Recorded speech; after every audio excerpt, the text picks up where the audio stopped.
예, 오늘 거의 당잠사입니다. 당신이 잠든 사이 전해진 소식들 확인해 보시죠.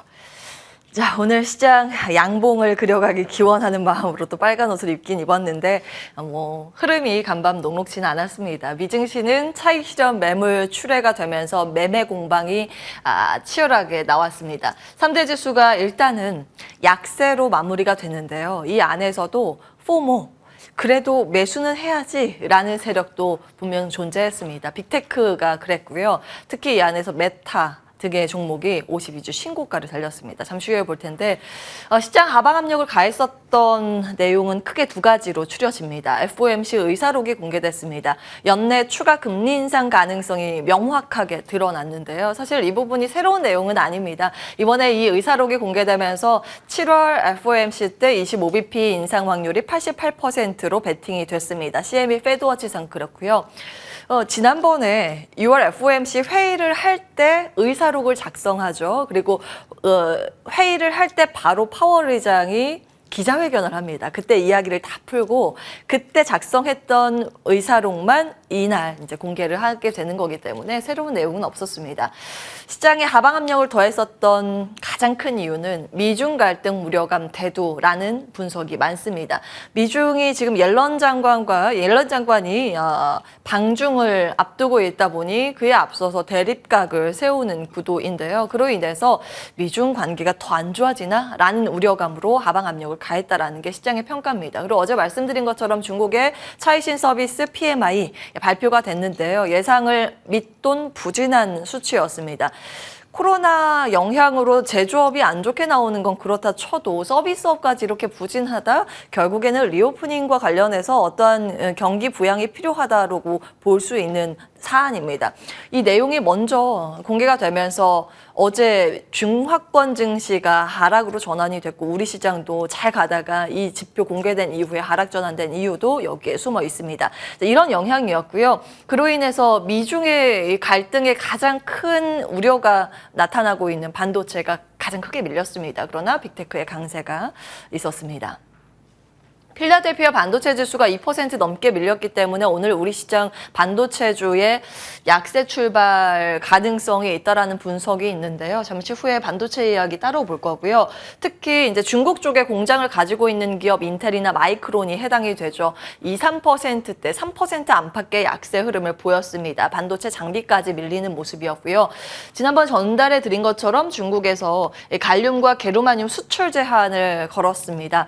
그러면서 이게 반도체 재료이기 때문에 이제 피해가 우려된다라는 분석이 많았습니다. 사실상 근데 정말 강력한 펀치를 날리려고 했다면 갈륨이나 게르마늄이 아니라 히토류를 꺼내 들었어야 하는데 미중 간의 고위급 회담이 있기 전에 삿바 싸움이라고 보는 이유가 바로 여기에 담겨져 있긴 합니다. 애플과 애플 부품주의 약세도 간밤 나타났습니다. 그리고 반면에 빅테크는 여전히 강세 흐름을 보였고요. 넷플릭스와 메타는 52주 신고가 나란히 경신했습니다. 월가에서 호평이 두 종목에 이어졌습니다. AI 일부 테마도 강세 보였고요. 이쪽은 계속 강해요. 나르는 전기차라고 불리는 3인방 강한 모습이었는데 특히 이제 아처가 이날은 15% 추가 급등이었고 대장주인 조비도 4.5% 강세였습니다. 릴리움 정도만 그 전에 급등을 했기 때문에 약간 숨을 고르는 모습, 살짝 쉬어가는 모습입니다. 그러나 이 항공 모빌리티 섹터 지수 자체가 미국에서 계속해서 52주 신고가를 달리고 있다는 점 참고해 보시기 바라겠고요. 지속해서 이들 종목 움직일 때 같이 체크해드리는 국내 연관 기업들 같이 기입을 해봤습니다.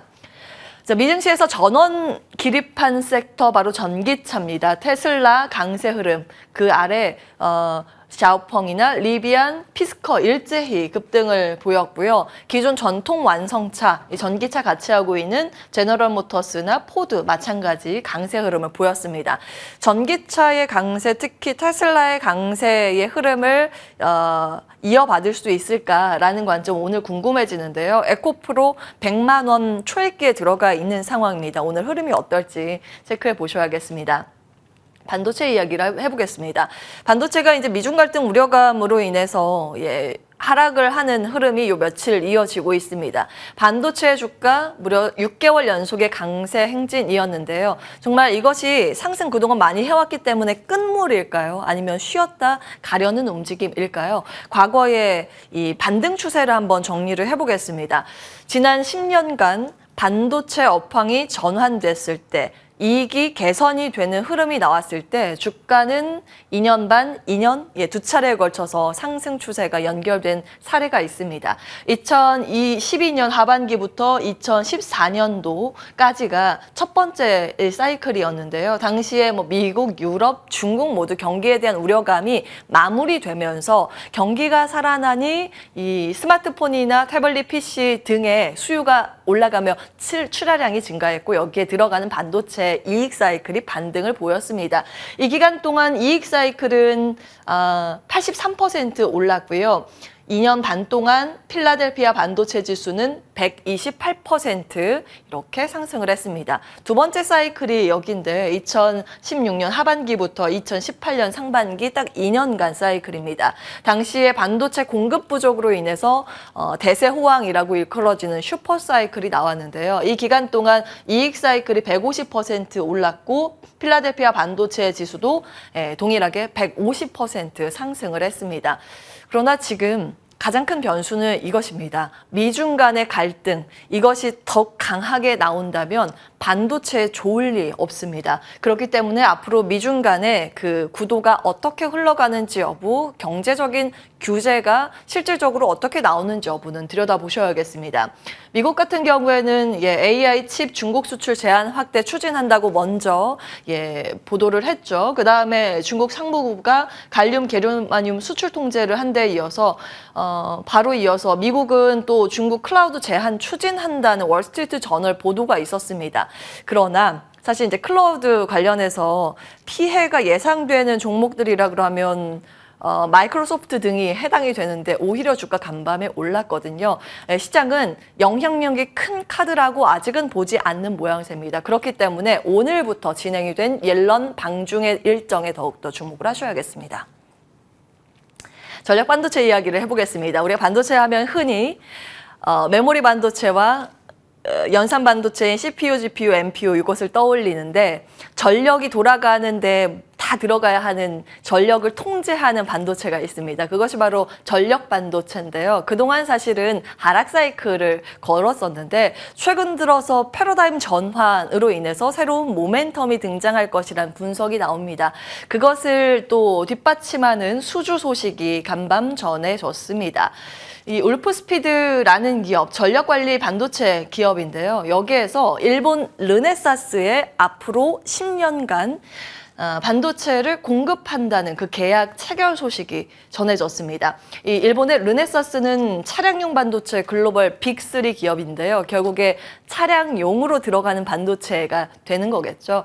10년간 공급 계약이고 계약금은 먼저 이제 선납금입니다. 20억 달러인데 우리나라 돈으로 치면 2조 6천억 원 정도가 됩니다. 사실 지난번에 이게 3월 달에도 이제 쭉 정리를 몇 번 해드렸는데요. 울프스피드 같은 경우에는 8인치 반도체 웨이퍼에 대해서 생산 지연 발표를 지난번에 컨퍼런스 콜 때 하면서 주가 급락이 몇 번 있었습니다. 그런데 이번에 일단 선납금이 들어오면 이 지금 짓고 있는 아주 큰 규모의 공장 캐파 증설에 들어가야 되기 때문에 이 자금이 순조롭게 공장 쪽으로 증설 이슈로 이어가겠구나라는 부분을 엿볼 수 있습니다.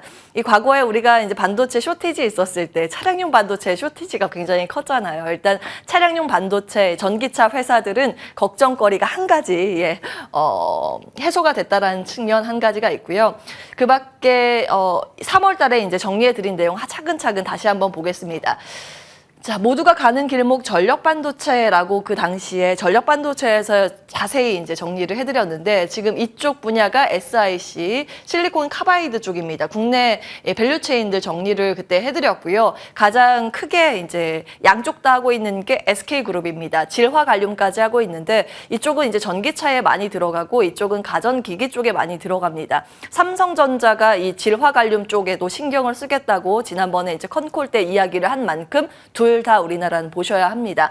그 SK 체인들이 양쪽에 이제 분포가 돼 있습니다. SK는 이걸 두 개 다 한다고 보시면 되겠고요. 관련된 기업들 다시 한번 체크해드리고 시장에서 이제 부품이나 작은 것들 만드는 테마주도 형성이 돼 있는데요. 전력반도체, 파워반도체 관련주들 아래도 기입을 해봤습니다. 자. 내용 자세히 들어가 보겠습니다. 3월에 정리해드린 내용 다시 한번 복귀해 보시죠. 전력반도체 시장 가장 먼저 개화한 요인은 이렇습니다. 백색 가전, 냉장고, 에어컨, TV 세탁기에도 필요하고 자동차, 이것은 이제 내연기관 자동차입니다. 내비게이션, 블랙박스에도 필요하고 모바일 기기, 스마트폰, 태블릿 등에도 다 필요합니다. 전력이 필요한 모든 곳에 전력반도체가 필요하기 때문인데요. 이때 처음 만들어졌을 때는 원소 하나, 그러니까 단원소 반도체였습니다. SI 실리콘으로 만들어진 실리콘 웨이퍼였는데 이게 이제 단점이 이거였습니다. 고전압, 고주파, 고열에는 약간 취약한 그런 단점이 있기 때문에 이것을 보완하기 위해서 한 개의 원소가 아닌 두 개 이상의 원소를 합친 이 화합물을 만들기 시작했는데요. 대표적으로 실리콘 카바이드, 실리콘과 탄소 결합, 갈륨과 질소 결합, 갈륨과 비소 결합입니다. 앞에 두 개가 이제 앞서 보신 내용인데 가장 많이 채택이 되고 있습니다. 아무래도 전력 효율성 증대 측면에서 이 두 가지 원소를 합한 게 유리합니다.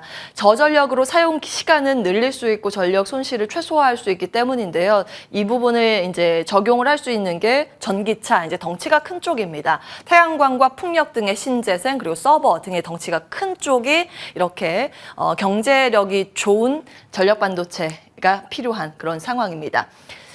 자, 이 실리콘 카바이드와 지라갈륨의 적용처가 이게 따로 구분이 돼 있는데요. 보통 이제 SI 실리콘 쪽이 거의 다 들어가긴 했는데 전력의 효율화로 인해서 실리콘 카바이드가 전기차나 이런 신재생 쪽에 많이 채택이 되고요. 전기차 여기 있네요. 로봇도 여기에 들어갑니다.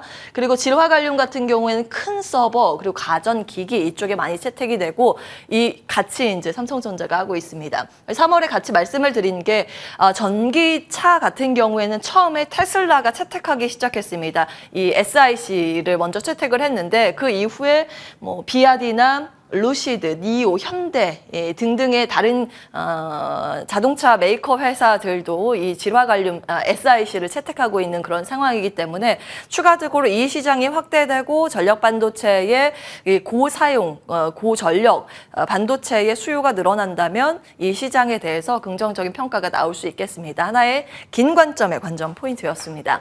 자, 우리 시장으로 가겠습니다. 이틀째 사실은 같은 흐름이 숨고르는 양상이 전개가 됐습니다. 유가증권 시장이 0.55%의 약세고요. 코스닥 시장이 사실 전체적으로 시장 분위기가 그렇게 좋지는 않았는데 플러스 이 마감에 성공을 했습니다. 가장 큰 힘은 아무래도 배터리였겠죠. 에코프로 우리나라에서 한 주당으로 치면 가장 비싼 주식에 등극했습니다. 에코프로 등 힘을 받으면서 코스닥 시장이 상승한 그 내용이었고요. 2차전지 연관돼 있는 종목들, 뭐 2차전지 밸류체인, 특히 그동안 숨죽여 있었던 동박 관련 테마주들의 강세가 있었고 리튬, 니켈, 히토류 관련 테마주, 이제 일부 배터리 밸류체인이기도 하죠. 이런 종목들이 좀 들썩이는 모습이었습니다. 그리고 자동차 부품 기업, 의료기기, 대형 바이오 쪽, 셀트리온 자사주 취득 소식으로 인해서 강세 흐름을 보였고요. 그 밖에 상사 기업도 사실은 자동차 전기차 쪽의 이슈였습니다. 포스코 인터내셔널 같은 경우 리비안 부품 공급한 이력이 부각되면서 어제 52주 신고가를 달렸습니다. 의료기기 쪽은 치과 치료, 임플란트 관련 기업들 많이 이름을 올렸고요. 어제 보여드린 화면입니다. 그 전날 4일 삼성 파운드리 포럼에 참가한 기업들을 쭉 정리해드렸는데 국내 참가 기업들 전원 상승이었습니다. 그러니까 반도체 안에서도 개별 모멘텀을 가지고 있는 종목들 일부가 상승했다는 걸 엿볼 수 있습니다. 하락 종목은 그 외에 나머지 반도체 장비 소재에서 일부 차익 실현 매물 출회가 있었고요. 음식료, 바이오 쪽은 3일제약 횡령 혐의 소식으로 큰 폭의 급락세가 있었습니다. 장중 급락하다가 횡령 규모가 한 1,000억 원 정도 된다라는 분석 속에서 그 낙폭을 조금 만회하는 모습은 장중의 흐름 중 특징적이었습니다. 공매도 이야기를 좀 이어갈까요? 공매도를 이겨내는 종목, 대표적으로 미국은 테슬라가 있다면 우리나라는 에코프로가 있을 겁니다. 사실상 그 월가에서도 테슬라에 대해서 부결정 평가는 이어지고 있습니다. 이게 오늘 간밤 추가됐던 내용인데 번스타인에서도 이거 오래된 모델 시장 경쟁력 하락으로 인해서 이익 많이 못 냈다 이런 평가를 내기도 했고 로스캐피탈에서는 지금 과대평가가 됐다고 하면서 가파른 주가 상승세 지지할 정도의 명분은 없다고 선을 긋기도 했습니다. 그럼에도 불구하고 테슬라는 지속해서 상승 행진을 이어가고 있는 상황입니다. 우리나라 최근 3개월간 6월까지의 이제 발간 리포트를 기준으로 봤을 때 목표 주가를 넘어선 종목, 괴리율이 큰 수원으로 배열을 해봤는데요. 1위가 에코프로입니다. 목표 주가가 커버증권사가 많지는 않지만 두 곳에서 평균 목표 주가 24만 5천 원 제시를 하는데 어제 95만 원 근처까지 갔죠. 그렇기 때문에 증권사에 대해서는 사실 이제 TP에 대해서 논란이 있습니다만 우리가 봐야 하는 것은 그 호불호의 개념이 아닌 지난번에도 말씀을 드렸지만 이것이 옳고 그르다의 판단이 아닌 자금의 흐름을 계속해서 추적 관찰하면서 우리는 어떤 투자의 관점으로 스탠스를 취할 것인가에 주목을 할 필요는 있겠습니다. 조금 전에 나온 레포트 추가를 해드리겠습니다. K배터리 목표 시총 400조라는 커버의 리포트가 지금 대신증권에서 올라와 있고요. 밸류에이션상 업사이드가 존재한다는 내용, 투자 의견 비중 확대 유지키로 하는 내용이었습니다. 물론 상반기의 단기 급등에 따라서 하반기 기대 수익률은 부분적으로 하향 조정 불가피하다는 의견을 냈지만 대부분 현재 주가 대비했을 때 목표 주가 위쪽으로 잡고 있습니다. 30년 기준 주가 연환상 이제 기대 수익률은 11%로 잡으면서 셀은 지금보다 100% 이상 업사이드 룸이 남아 있다고 봤고요. 특히 동박, 그동안 사실 동박이 많이 오르진 못했는데 여기에서는 278%의 상승 여력이 있다고 커버를 하기도 했습니다. 공매도를 줄여야 하는 또 다른 종목 OCI라는 부분 이제 재밌어서 정리를 해봤습니다. OCI 홀딩스와 OCI가 인적 분할하고 분할재 상장 5월 30일에 했었죠. 이 OCI 홀딩스는 기존 사업들, 태양광 사업 그리고 도시개발 사업을 가지고 가고요. OCI는 첨단 화학 소재 사업을 가지고 갑니다. 반도체와 배터리의 소재 쪽인데. 이러면서 지금 원래는 이 종목이 코스피 200에 편입이 돼 있는 종목이죠. 그런데 이게 따로 떨어지면서 홀딩스는 그대로 코스피 200에 있지만 OCI 같은 경우에는 코스피 200에 편출됩니다. 그렇기 때문에 기존 공매도 잔고는 이제 상환을 해야 하는 거죠. 실제로 그런 움직임이 나타나고 있습니다. 보시는 것처럼 홀딩스의 공매도 잔고 비중은 좀 올라가는데 OCI 같은 경우에는 계속해서 줄어듭니다. 이것을 해야 되는 그 구조고요. 여기에 플러스 알파로 볼 수 있을 만한 부분은 지배구조 개편 시나리오인데 지난번에 OCI에서 이제 할 때 이런 이야기를 했습니다. 오너일가에서 OCI 홀딩스, 이 OCI로 이어지는 이제 지배 구조를 추진하고 있다라는 이야기. 그러면 지분에 대해서 우리는 이렇게 생각을 해볼 수 있습니다. 오너일가가 지분 지배력을 높이기 위해서는 일단 홀딩스의 주가가 낮아질 가능성 배제할 수 없겠고요. 반면에 OCI 주가가 올라가면 좀 유리하겠죠. 혹은 둘 다 낮아지는 쪽이 이제 유리한 편입니다. 시나리오 중에서 이제 한 가지이기 때문에 참고 정도만 하시면 되겠습니다. 오늘은 여기까지 하겠습니다. 오늘 거의 당잠사였습니다.